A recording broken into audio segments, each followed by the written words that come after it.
Life expectancy increased dramatically over the last century, but health span hasn't kept pace. So when someone says, I just don't feel like myself anymore, what they're often describing is a physiological decline. In biology, nothing happens or nothing meaningful happens overnight. And longevity isn't simply about living longer. It's about preserving capacity. And if we can shift the narrative from inevitability to intervention, from passive decline to proactive preservation, then we've done something meaningful.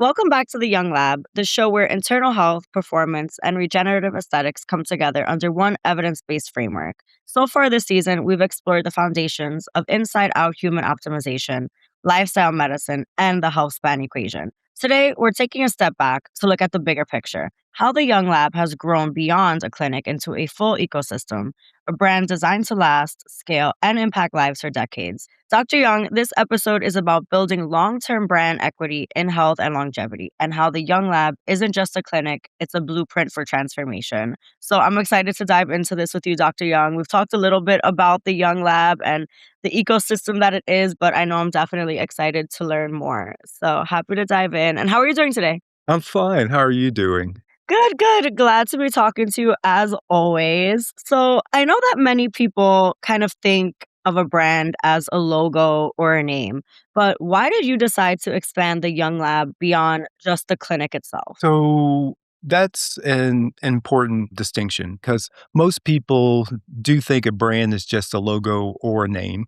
But in healthcare, a brand should be a standard, a philosophy that can travel beyond a physical location.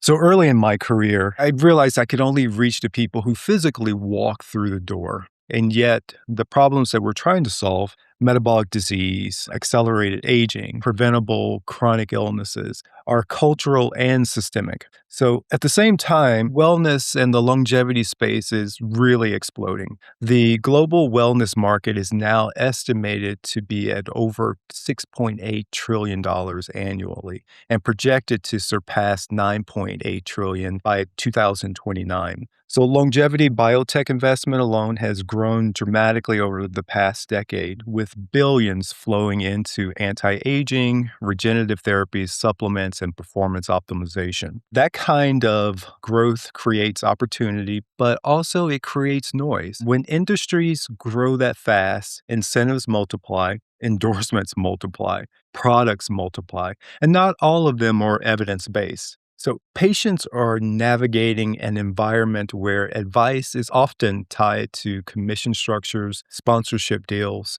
affiliate links, or monetized influence. And patients feel that, even when it's subtle. So expanding beyond the clinic wasn't about selling more.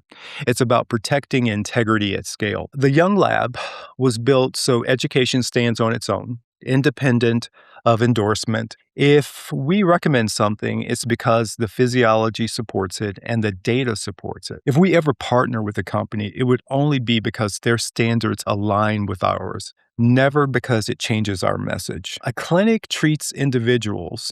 A brand, if built correctly, can set standards. And in a $6.8 trillion wellness economy, standards matter more than ever because when money drives the message, the patient loses. And that will never be our model. That's massive. And I love what you just said about that. And what does it mean to create a health and longevity brand that actually can last a decade or even more? So, when you practice longevity medicine, your relationship with time fundamentally changes. In biology, nothing happens or nothing meaningful happens overnight. Muscle mass doesn't disappear in a month, it declines over years. Metabolic dysfunction doesn't show up suddenly, it develops slowly. And rebuilding health, real durable health, requires constant and consistent inputs over time. So, if the science of longevity is long term, the brand built around it has to reflect that same timeline. Most businesses plan in quarters. Many are built for rapid growth and quick exits. But statistically, nearly half of all businesses fail within 5 years, and about 70% don't make it to 10 years. And that tells you something. Speed isn't the same as sustainability. Now, look at the demographic reality. By 2030, every baby boomer in the United States will be over 65. Globally, the population over age 60 is projected to reach over 2 billion by 2050. This isn't a trend, it's a structural shift in human longevity. The demand for performance, prevention, regenerative therapies, and extended health span isn't temporary, it's generational. So, building a brand that lasts a decade or more means aligning with forces that are durable, and that means biology, demographics, and human behavior. It means focusing on principles that compound. It means resisting short term spikes in favor of long term credibility. When I think about the Young Lab 10 years from now, I don't think about scale first. I think about whether we remain consistent, whether we evolved with the science without abandoning our foundation. Because longevity, whether in physiology or in business, rewards those who think in decades. And when you think in decades, your decisions change. Absolutely. And the Young Lab has grown into multiple pillars: blueprint, method, protocols, immersion, supplements, aesthetics, and telehealth, even a book. How do all of these connect? Well, on the surface, that can seem like a lot: blueprint, method, protocols, immersion, supplements, aesthetics, telehealth. But they're not separate businesses. They're layers of the same system. The blueprint is the philosophy. It answers why we do what we do. It defines our principles around health span, physiology, prevention, and performance. The method is the structure. It answers how. It turns philosophy into a repeatable framework that patients can actually follow. The protocols are the application. They translate science into practical steps inside the clinic. Immersion is behavioral change because information without implementation doesn't move biology. Supplements are supportive, but they fill physiological gaps, not replace fundamentals. Aesthetics reflect internal health outward because regenerative medicine isn't vanity, it's biology expressed externally. And telehealth expands access. So, geography doesn't limit transformation. And the book captures the thinking in a permanent, portable form. So, each pillar exists because health isn't one dimensional. Modern healthcare is fragmented. You see one specialist for metabolism, another for hormones, another for aesthetics, and another one for performance. The Young Lab was designed to eliminate that fragmentation. It's one language, one framework, multiple access points. Thing connects back to the same core question: how do we extend health span while preserving performance and vitality? The ecosystem simply allows that mission to meet people where they are. Absolutely. And Dr. Young, your last name is already memorable, but you've turned it into a full trademarkable brand. So, why is that so important? That's a thoughtful question. I'll admit, when you first hear trademarking your own last name, I'm sure my family would be proud and happy, but it can sound like a branding move. But for me, it wasn't about me. My last name is Young, and I've spent years thinking about what that word really means. So when people say that they want to feel young again, they're not talking about a number on a birthday cake. They're talking about energy. They're talking about clarity. They're talking about strength. They're talking about the ability to move without pain, to think sharply, to recover quickly, to not feel fragile. And the data supports that those qualities are measurable. So VO2 max declines about 10% per decade if you go untrained. Muscle mass drops 3 to 8% per decade after age 30.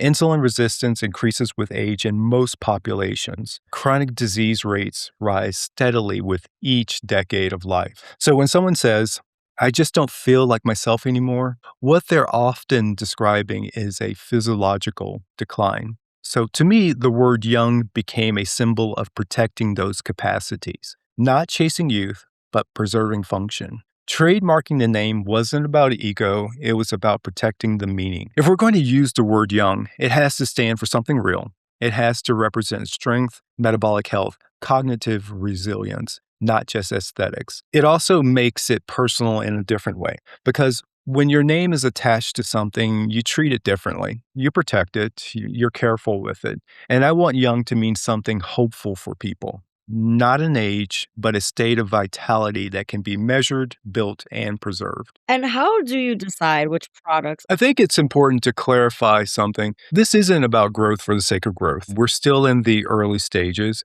And while there are ideas for programs, products, national platforms, those are simply extensions of a message, not business goals in themselves. At the end of the day, it's not about expansion, it's about protecting the message. The message is inside out health, measurable health span, prevention before pathology, strength before decline. If something strengthens that message, we consider building it. If it risks diluting it, distracting from it, or compromising authenticity, we don't. The clinic is our proving ground. If we can't demonstrate measurable improvement in physiology here, meaning VO2 max, metabolic flexibility, muscle preservation, cognitive resilience, then it doesn't deserve to become a product. And more importantly, our patients aren't looking for more options. They're simply looking for clarity. They're looking for guidance that they can trust. So when we think about launching anything, whether it's a program, a supplement, or a national offering, the question isn't, will this grow the brand? The question is, will this enrich our patients? Will it help them reach their goals? Will it make the path to health clearer, not more complicated? If the answer is yes, we build it thoughtfully. If not, we protect the message because the message matters more than the momentum. And what is the advantage of having a full ecosystem versus just a clinic or even just a single product? So, the advantage of an ecosystem is really consistency. Health is interconnected. Metabolic health influences cognition. Muscle mass influences insulin sensitivity. Sleep influences hormones. Hormones influence body composition and mood. But most healthcare is compartmentalized. You see one provider for blood pressure, you see another for hormones, you see another for aesthetics if need be, and another for performance. And each may be competent, but they're often speaking different languages. That fragmentation creates confusion. So an ecosystem solves that. If you think about Apple, the company, it's not just that they make a phone or they make a laptop or iPad or a watch. It's that everything works together. The hardware aligns with the software. The devices communicate. The experience is intentional and consistent. You don't have to relearn the system each time you buy something new. That coherence builds trust. So the Young Lab is built on the same principle, not in size, but in architecture. The blueprint defines the philosophy, the method structures the implementation, the clinic applies it clinically, education reinforces it, and programs support it. Aesthetics reflect it outward. And so, no matter where someone enters, they hear the same message: measure physiology, build capacity, preserve function. It's not about offering more services, it's about ensuring that the message doesn't shift depending on the doorway. Because when you're guiding someone through decades of aging, continuity matters and continuity builds confidence. Absolutely. And ultimately, this isn't just about business. So, how does building a brand amplify your mission to improve longevity and human performance? So you're right, it isn't about business. Business is just the structure. The mission is longevity, and longevity isn't simply about living longer. It's about preserving capacity, physical, cognitive, structural, so people remain strong, resilient, and independent for as many years as possible. Right now, we have a gap. Life expectancy increased dramatically over the last century, but health span hasn't kept pace. Nearly 60% of adults in the United States have at least one chronic disease, and over 40% have two or more. And the physiological decline that drives that is pretty measurable. So, VO2 max, which we talk about a lot, it's one of the strongest predictors of mortality, and it declines about 5 to 10% per decade after age 30 if you go untrained or if it's untrained. Muscle mass decreases roughly 3 to 8% per decade after age 30 and really accelerating after age 60. strength often declines even faster. And then collagen production, it begins to decline in your 20s. It's about 1% per year. But what's interesting, in women, there is a sharper shift during menopause. In the first years or the first 5 years after menopause, women can lose up to 30% of their skin collagen due to the drop in estrogen. And that loss affects more than appearance. It impacts connective tissue strength, joint integrity, vascular elasticity, and overall structural resilience. And that's not cosmetic, that's biological architecture changing. These aren't just isolated metrics. They're compounding changes in physiology. And when decline compounds, fragility follows.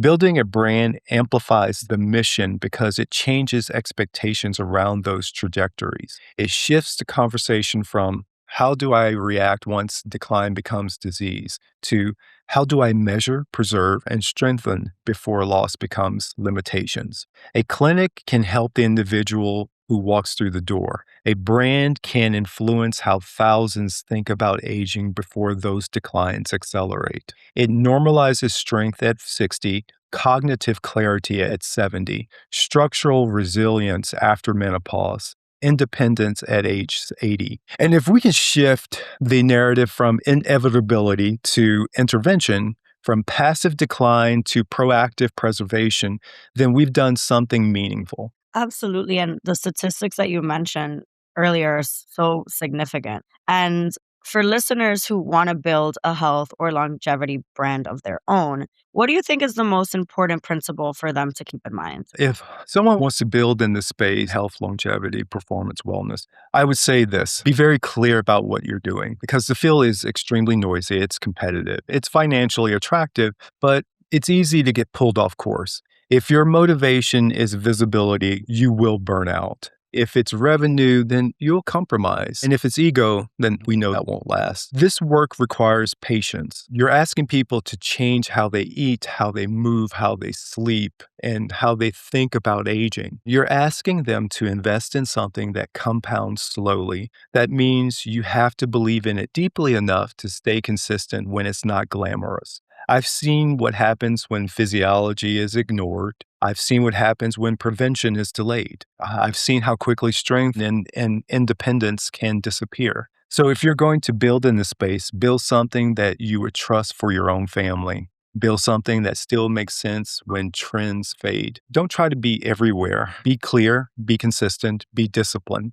because in longevity and in leadership, always outperforms noise. That was definitely great advice. And I think that this episode shows that the Young Lab isn't just a clinic, it's a philosophy, a system, and a brand built to last. Whether it's books, programs, telehealth, supplements, or regenerative aesthetics, each piece works together to empower people to live healthier, stronger, and longer. Next episode, we'll dive into one of the most practical aspects of this philosophy: how the Young Lab blueprint and method translate into daily habits and measurable results. So, if this episode inspired you to think bigger about health and influence, make sure you subscribe and stay with us. I can't wait for the next episode. And thank you again, Dr. Young. It's always great speaking with you, and we'll see you next time. All right, thanks again. Have a great day.